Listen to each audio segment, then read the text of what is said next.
Hey everyone, you are on the Proxy-Seller channel. My name is Max.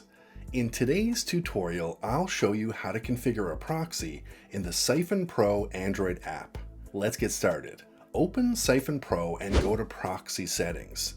In the menu, enable Connect via HTTP proxy, and then choose Use Settings.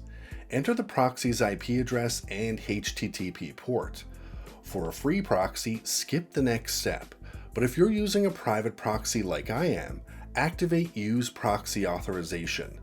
Now input your proxy's username and password, and then save your settings. Head back to the main menu and press Start at the bottom of the screen. Your device will now connect to the proxy. Remember, free proxies pose security risks and lack reliable anonymity, often leading to blocks. For secure and private online experiences, turn to our company, Proxy-Seller. We offer 100% anonymity and top-notch security. Our selection caters to various needs, supported by 24/7 assistance. Check the description for a 10% discount code and a link to our site. Don't forget to subscribe to the channel, turn on the notifications by clicking on the bell, and hit the like button.